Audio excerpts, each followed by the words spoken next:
It is your friendly neighborhood sniper, Valor Lewis. I come from Planet Earth. New gameplay, new playstyle. I I want to talk about other things, but I want to talk about a few things first. Um, I have this terrible it's just my nature. I hate being patient. Like I'm not patient at all. So almost every gameplay you see is me just running at people. Well, I was sitting there and I was like, hey, guys like Scumpy and Nade Shot, primarily Scumpy, they just sit there and they wait for people to come to them. It's not camping, it's just playing smart and knowing that people will get mad and they will come back and they will try to kill you. And then when they do, you kill them. So that's what I kind of adopted lately. It's so easy. It's just so fucking easy. I had probably about 10 games in a row where it's just gone like a 6-1 KD. Again, not that I care about KD, it's just the point that I'm tearing up that bad. And then, like, even before I started this game, I had to cut it out because of the pregame lobby. I got like 3 friend requests in one lobby because I just played well. And that just shows that, like, if you take your time and you be patient with it, I mean, come on. Just about anybody can do this shit. I personally just like to run at people, but in this game, I use FAL and just picked out my shots. Ping, ping, ping. Another thing, this fucking sound from the PS3, it records it in the like I can play back the video in like Windows Movie Player or whatever it's called, and it plays sound. But when I put it in Vegas, it doesn't play sound, so it has like no game volume on it. I don't know why it does that. I kind of know why, because it says it's recording it in one channel, and Vegas wants 2. But at the same time, I still don't know why it's not at least picking up that one channel of audio. But I don't really care. I guess I have to do more Xbox gameplays. I don't know, because it's kind of annoying that I have to put like music in the background, because I don't want it to be dead silent in the background. Unless if I can fix this audio problem, I'd probably do more Xbox commentaries or something. But that fucking little flying drone thing, I just noticed that. I remember I was playing, I was like, I heard that beep beep beep sound. I was like, oh fuck. I was like, damn it. I just heard beep beep beep. I started running. I was like, ah no, got you, bitch, got you. But one thing I wanted to touch on, and I was thinking about this in one of the pregame lobbies, was topic of religion. Now, before I get into this, I don't want to destroy your belief system. If your parents told you about Jesus and God, good for you. I hope you keep believing it. My parents did the same thing. That's what I want to kind of talk about.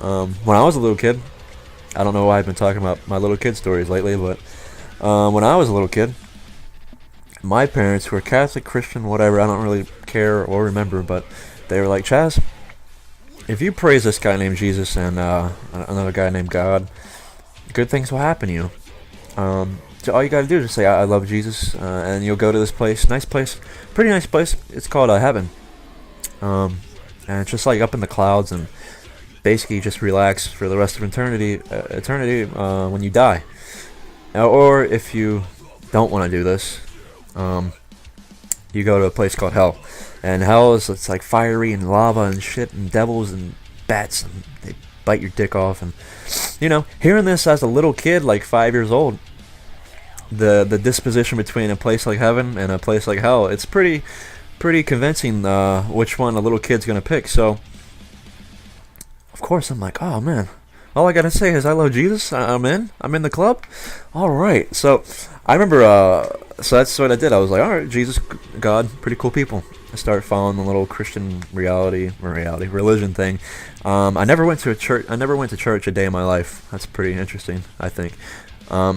But I remember pretty vividly, I went to this like little arcade place, big arcade place, in Fredericksburg, Virginia. It's called Funko Land, and I was probably about 6 years old. And being the God-fearing person I was, I went to this one game, and I don't know if you know what I'm talking about, but it's like you roll a ball and it goes into a bunch of different slots, and like each slot has different points.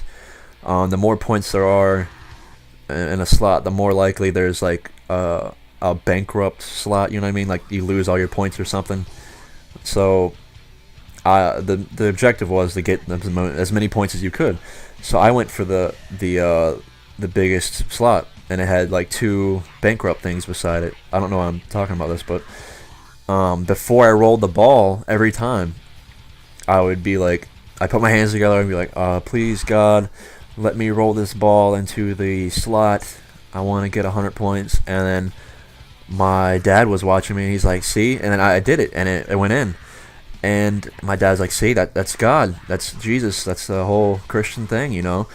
Good things happen to those people that praise God and all that. And being a little kid, that's like, wow, this is like really reinforcing this Christian faith into me.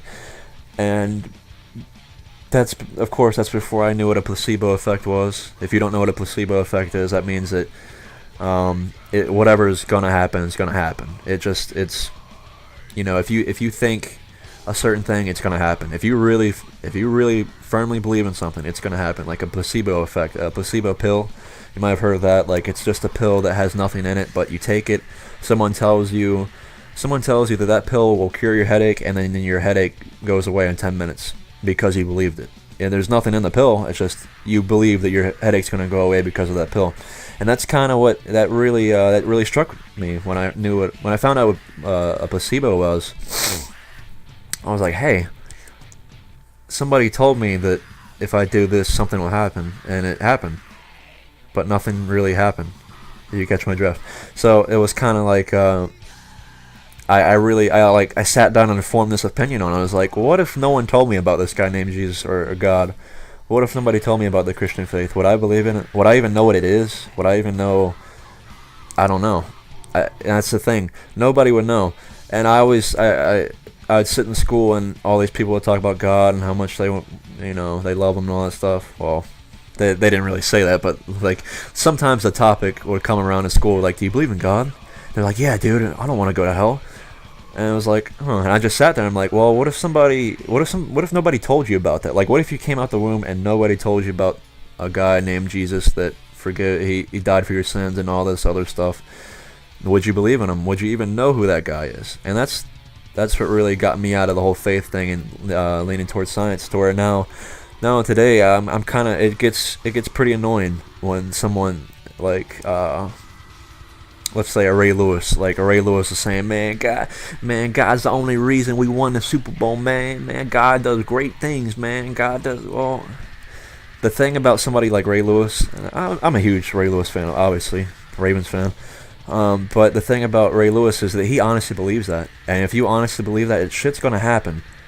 I mean, it's just bound to happen. So,